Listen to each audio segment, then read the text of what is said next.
Hello student, आज विद्यालय में आपका स्वागत है। आज हम कक्षा 10वीं के अर्थशास्त्र का तीसरा अध्याय मुद्रा और साख का भाग 4 देखेंगे। तो चलिए बच्चों स्टार्ट करते हैं। आज हम देखेंगे ऋण की शर्तें या टर्म्स ऑफ क्रेडिट, जिसे कि इंग्लिश में टर्म्स ऑफ क्रेडिट कहा जाता है।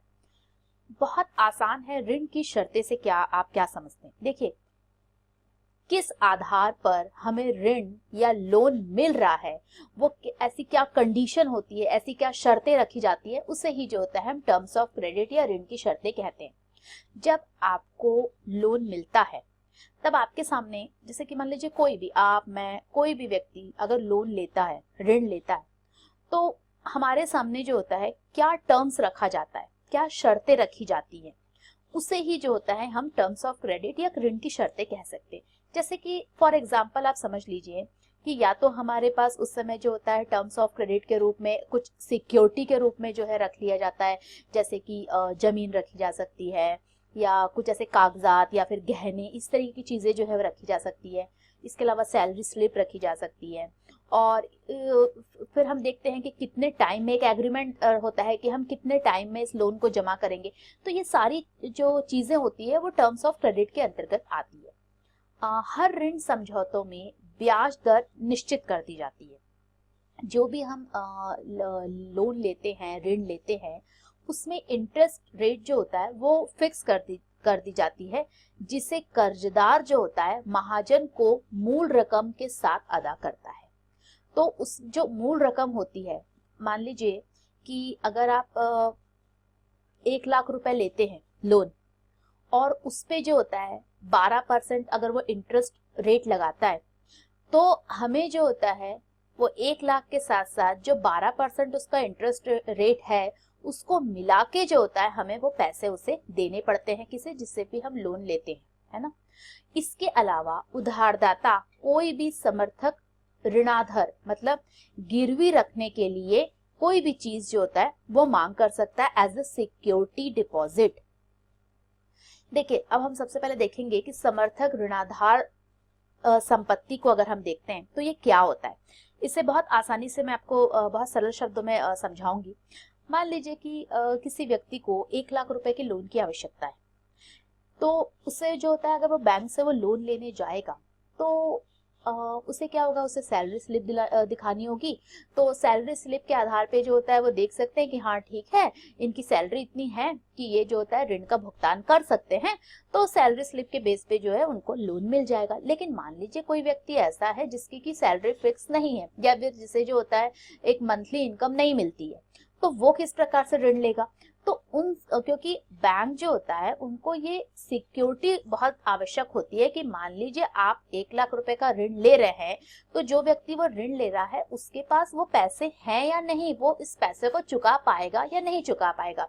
तो इसीलिए वो एक सिक्योरिटी डिपॉजिट जो होता है अपने पास रखता है। तो जैसे कि वो भूमि, इमारत, गाड़ी, पशु, बैंकों में पूंजी, ये सारी चीजें जो होता है वो सिक्योरिटी डिपॉजिट के रूप में अपने पास जो होता है वो रख सकता है। जैसे कि मान लीजिए कोई भी आपका लैंड होगा, आपके पास कोई जमीन होगी, तो वो भी आप जो होता है सिक्योरिटी के रूप में रख सकते हैं। मान लीजिए कोई आपके पास घर हो, उससे भी सिक्योरिटी के रूप में रख सकते हैं, या फिर गाड़ी हो, कार हो, बाइक हो, कुछ भी चीजें जो होता है ये रख सकते हैं। इसके साथ साथ जो होता है आपके गहने हैं, पशु है, ये सब भी जो है सिक्योरिटी के रूप में रखे जाते हैं। या फिर आपका बैंक कोई डिपॉजिट है तो उसे भी आप सिक्योरिटी के रूप में जो है वो रखे जा सकते हैं। मतलब कि ये एक तरीके से आपका उधारदाता को गारंटी के रूप में जो होता है वो ये सारी चीजें रखता है, जब तक कि ऋण का भुगतान नहीं हो जाता है। तो जब तक कि आप उस लोन को चुका नहीं देते हैं, तब तक ये सारी चीजें जो होता है वो किसके पास रहती है, बैंक के पास रहती है। मतलब अगर आपकी भूमि, जमीन हो गई, उसके अलावा घर हो गया, गाड़ी हो गई, तो इन सब के पेपर्स वगैरह, गहने हो गए, तो ये सारी चीजें जो होता है वो बैंक के पास गिरवी रहती है। यदि कर्जदार उधार वापस नहीं कर पाता तो उधारदाता को भुगतान प्राप्ति के लिए संपत्ति या समर्थक ऋणाधार बेचने का अधिकार होता है।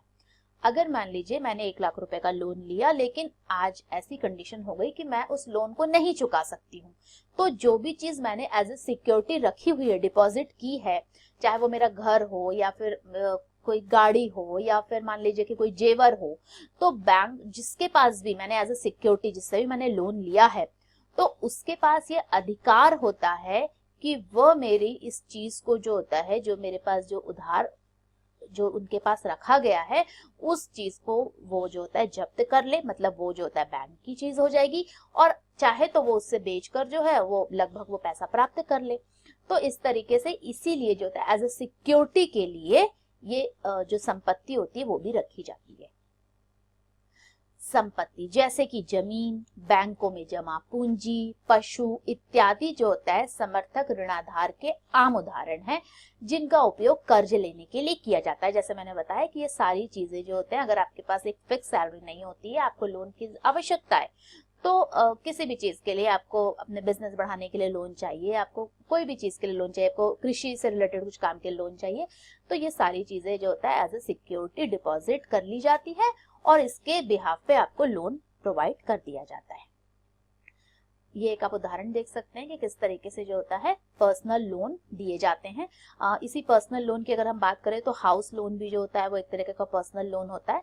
तो जैसे कि एक उदाहरण के तौर पे हम समझ सकते हैं कि मेघा है, तो मेघा ने मान लीजिए कि एक उदाहरण के तौर पर एक लड़की है मेघा, और उसे 5 लाख रुपए का जो होता है उसने लोन लिया है, हाउस लोन लिया है, और उसे जो होता है उस पे 12% का इंटरेस्ट रेट लगाया गया है। बैंक ने उसे 12% जो होता है इस लोन पर इंटरेस्ट चुकाने को कहा है, और 10 साल का समय दिया है कि 10 साल में जो होता है वो लोन को चुकाया जाएगा। तो इसके लिए जो होता है मेघा की सैलरी स्लिप भी जो है जमा कर ली जाती है, उसका एम्प्लॉयमेंट रिकॉर्ड भी जो है वो जमा कर लिया जाता है, और ये सब एज अ सिक्योरिटी जमा करने के बाद ही जो है बैंक उसको लोन प्रोवाइड कराती है।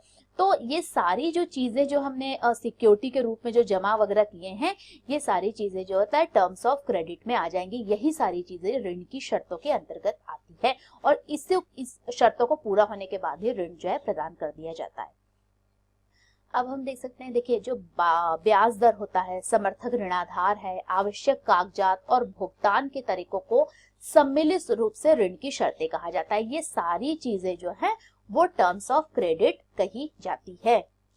ऋण की शर्तों में एक ऋण व्यवस्था से दूसरी ऋण व्यवस्था में काफी फर्क आ जाता है। कर्ज की शर्तें उधारदाता और कर्जदार की प्रकृति पर भी निर्भर करती है। इससे क्या समझते हैं बच्चों आप?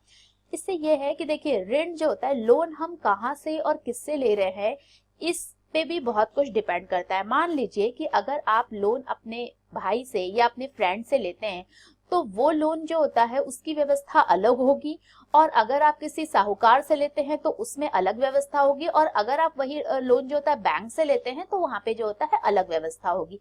अगर हम बैंक से लोन लेंगे तो वहां पे लीगल प्रोसीजर जो होता है वो बहुत ज्यादा होंगे, उनको फॉलो करना होगा, और अगर वही और इंटरेस्ट रेट भी जो है हमें चुकाना पड़ेगा। अगर आप अपने बहुत ही करीबी कोई रिश्तेदार से लोन लेते हैं, या अपने भाई से या अपने दोस्त से लोन लेते हैं, तो वो हो सकता है कि आपको बिना किसी जो होता है इंटरेस्ट रेट के ही आपको लोन दे दे। इसके बावजूद अगर हम देखें कि हम साहूकार के पास जाएंगे तो वो भी हो सकता है कि वो इतना लीगल प्रोसीजर जो होता है इतना ज्यादा फॉलो नहीं करना पड़े, लेकिन वो इंटरेस्ट रेट बैंक से ज्यादा बढ़ा के भी कर दे। तो इसीलिए कहा गया है कि ऋण जो होता है, आप लोन किससे लेते हैं, ये इस पे भी डिपेंड करता है, उसकी प्रकृति पर भी डिपेंड करता है कि हम लोन किससे ले रहे हैं। तो अलग अलग जो होता है लोन जो होता है, जो टर्म्स होता है क्रेडिट, वो व्यवस्था भी जो होता है वो उधारदाता और कर्जदार की प्रकृति पर निर्भर करती है। अब हम देखेंगे सहकारी समितियों से ऋण। बहुत सारे जो होता है कोऑपरेटिव्स भी होते हैं जो कि ऋण प्रोवाइड करवाते हैं। बैंकों के अलावा ग्रामीण क्षेत्रों में सस्ते ऋण का एक अन्य स्रोत जो होता है वो क्या होता है? वो होता है सहकारी समितियां। सहकारी समिति के सदस्य अपने संसाधनों को कुछ क्षेत्रों में सहयोग के लिए एकत्र करते हैं। तो गांव में अगर हम देखें तो इस प्रकार से बहुत सारी सहकारी समितियां हमें देखने को मिलती है, जो कि सस्ते कॉस्ट पे जो होता है हमें लोन प्रोवाइड करवाती हैं। कई प्रकार की सहकारी समितियां संभव है, जैसे बहुत सारी सहकारी समितियां होती है, जैसे कि किसान के जो होता है सहकारी समितियां हैं, बुनकरों की होती है, औद्योगिक मजदूरों की होती है। तो इन सभी की जो होता है कोऑपरेटिव समितियां होती हैं, और वो जो है ऋण प्रोवाइड करवाती हैं। जैसे कि अगर हम देखें एक उदाहरण के तौर पे, मान लीजिए कि एक जगह पे 10 लोग को लोन लेना है, तो 10 लोगों ने अपनी अपनी जो भी जितने भी पैसे जो हैं वो जमा कर दिए। और उसके बाद जो होता है एक बहुत बड़ा अमाउंट जो होता है, जब 10 लोगों की अपनी जो भी सेविंग्स है वो उन्होंने जब दे दी, तो एक बहुत बड़ा अमाउंट जो है वो जमा हो गया। और वो अमाउंट जो है, अब जो एक बड़ा सा अमाउंट, ज्यादा से ज्यादा जो अमाउंट है वो सिक्योरिटी के रूप में जो होता है ये डायरेक्ट जाएंगे, और इसे जो होता है इन पैसों को सिक्योरिटी के रूप में रख के जो होता है वो बैंक से लोन प्राप्त कर लेते हैं। तो इस तरीके से ये एजेंसियां काम करती हैं। कुछ सहकारी समिति, जैसे कि मान लीजिए एक उदाहरण है, सोनपुर के नजदीक एक गांव में काम करती है और इसमें 2300 किसान सदस्य हैं। इसके अपने 2300 किसान सदस्य हैं और ये अपने सदस्यों से जमा प्राप्त करती है, पैसे प्राप्त करती हैं, और इस जमा पूंजी को ऋणाधार मानते हुए, इसे सिक्योरिटी मानते हुए इस सहकारी समिति ने बैंक से बहुत बड़ा ऋण प्राप्त करती है। छोटे छोटे लोगों की जो जमा होती है वो एक साथ, जब 2300 लोगों की जमा एक साथ हो जाएंगी तो आप अंदाजा लगा सकते हैं कितनी ज्यादा जो होता है वो हमारी जमा पूंजी एकत्रित हो गई है, और उसे हम सिक्योरिटी के रूप में बैंक में जमा कर देते हैं। और बैंक जो होता है इस पे बहुत बड़ा हमें ऋण प्राप्त कर मिल जाता है, हमें ऋण मिल जाता है। और इस पूंजी का इस्तेमाल जो होता है वो अपने सदस्यों को कर्ज देने के लिए किया जाता है। तो इनसे जो भी चीजें, उनको जो भी कृषि से रिलेटेड अगर कुछ मशीनों की आवश्यकता है, फसलों के लिए भी जो भी उत्पादन बढ़ाने के लिए जो चीजों की आवश्यकता है, उस चीजों की पूर्ति कर लेते हैं। और यह ऋण लौटाने के बाद कर्ज का दूसरा दौर शुरू किया जा सकता है। कृषक सहकारी समिति जो है उपकरण खरीदने, कृषि उपकरण की आवश्यकता होती है, खेती और कृषि व्यापार करने, मछली पकड़ने, घर बनाने और अन्य विभिन्न प्रकार के खर्चों के लिए ऋण मुहैया कराती है। तो ये जो होता है इन सभी चीजों के लिए हमें आसानी से जो होता है वो ऋण मिल जाता है। मतलब जहाँ पे लोगों के पास बहुत ज्यादा इतना पैसा नहीं होता है कि वो जाके जो होता है उनको लोन मिल जाए, वहां पे इन लोग क्या करते हैं, आपस में एकत्रित होकर पैसा जमा करते हैं, एक बड़ा अमाउंट बनाते हैं और उसे एज ए सिक्योरिटी बैंक में जमा करते हैं। और बैंक जो होता है उस सिक्योरिटी पर इनको ऋण देता है, और इस ऋण का यूज जो होता है वो अपने जो भी उनकी आवश्यकता के जो चीजें हैं उनके लिए वो ऋण का प्रयोग करते हैं। So what did we learn today? आज हमने क्या पढ़ा और क्या सीखा? आज हमने सबसे पहले देखा कि ऋण की शर्तों को देखा कि किस प्रकार से टर्म्स ऑफ क्रेडिट होते हैं, कौन कौन सी शर्तों के को पालन करते हुए जो होता है हमें ऋण मिल पाता है। इन सब चीजों को हमने देखा। और इसके अलावा हमने सहकारी समितियों से ऋण किस प्रकार से प्राप्त किया जाता है, वो किस प्रकार से ऋण हमें उपलब्ध कराती है, इन सब चीजों को हमने समझने का प्रयास किया।